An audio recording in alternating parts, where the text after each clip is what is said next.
लाबुबू doll कहानी part 4 वापसी।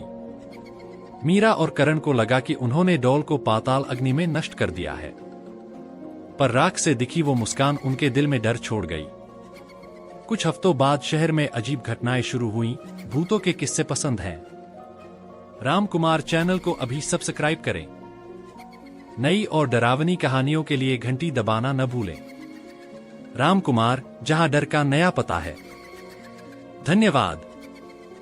बच्चों के खिलौने रात में अपने आप हिलने लगे। मोबाइल कैमरे में चेहरा धुंधला दिखता और पीछे एक साया नजर आता। और सबसे डरावनी बात, हर जगह छोटे छोटे दांतों के निशान मिल रहे थे। लोगों ने कहा यह किसी जानवर का काम है, लेकिन मीरा जानती थी ये डॉल वापस आ गई है, और इस बार नए रूप में। नया रूप। एक रात मीरा के घर की खिड़की पर खटखटाहट हुई।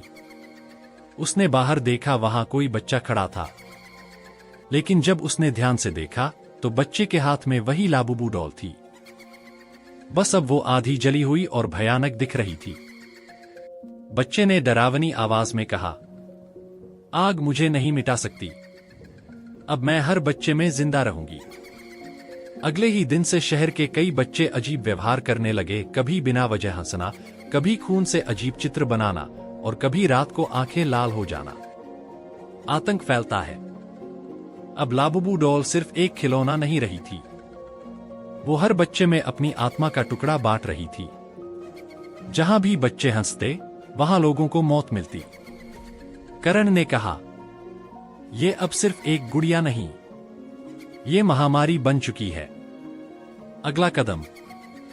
मीरा और करण ने तय किया कि अब उन्हें सिर्फ डॉल नहीं, बल्कि उस आत्मा के स्रोत को ढूंढना होगा जिसने उसे जन्म दिया, यानी उस खिलौना बनाने वाले कारीगर की आत्मा। लेकिन समस्या ये थी कि वो कारीगर मरने के बाद भी इंसान नहीं रहा, बल्कि अंधेरे का हिस्सा बन गया था। पुजारी ने उन्हें चेतावनी दी, अगर तुम उसकी आत्मा तक गए तो वापसी नामुमकिन है। मीरा और करण ने तय किया कि अब वे पीछे नहीं हटेंगे। अगर कारीगर की आत्मा को नहीं रोका गया तो लाबुबू डॉल हर बच्चे में जिंदा रहेगी और पूरा शहर नष्ट हो जाएगा। अंधेरे की ओर यात्रा। पुजारी ने उन्हें एक गुप्त अनुष्ठान बताया जिससे वे आत्माओं की दुनिया में प्रवेश कर सकते थे। रात के तीसरे पहर मंदिर में मंत्रोच्चार के बीच मीरा और करण ने दीपक जलाए और राख की थोड़ी सी राख अपने माथे पर लगाई। धीरे धीरे उनके चारों ओर सब धुंधला होने लगा। दीवारें पिघलने लगीं और वे खुद को एक अजीब जगह पर पाए।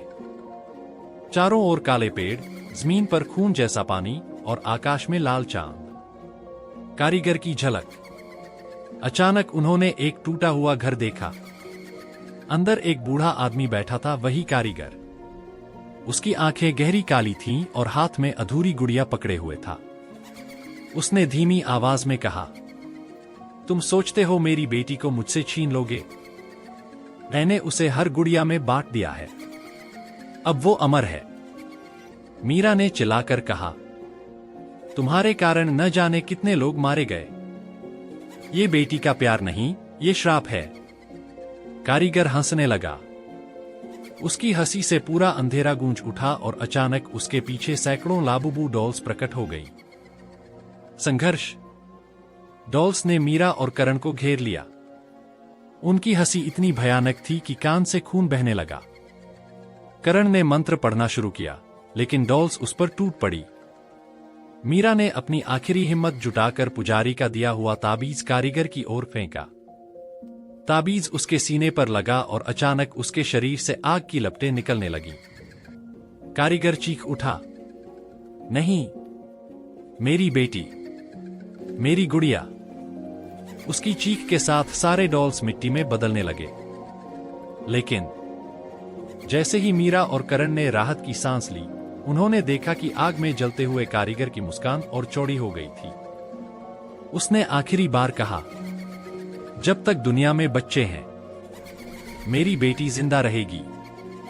और अचानक पूरा अंधेरा फट गया। मीरा और करण ने आंखें खोलीं तो वे फिर से मंदिर में थे। सब कुछ सामान्य लग रहा था, लेकिन बाहर सड़क पर एक बच्चा बैठा हंस रहा था। और उसके हाथ में थी वही लाबुबू डॉल। यानी कारीगर की आत्मा भले ही नष्ट हुई हो, पर श्राप अब भी जिंदा है। क्या आप चाहोगे कि मैं अगला अध्याय लिखूं जहां डॉल पूरे शहर को निगलना शुरू कर देती है और अब बचाव के लिए बहुत देर हो चुकी होती है? तो दोस्तों, कैसी लगी आज की कहानी? अगर आपको डरने में मजा आया तो राम कुमार चैनल को अभी सब्सक्राइब करें और घंटी दबाना न भूलें ताकि हमारी कोई भी नई और डरावनी कहानी आपसे मिस न हो। मिलते हैं अगली बार एक और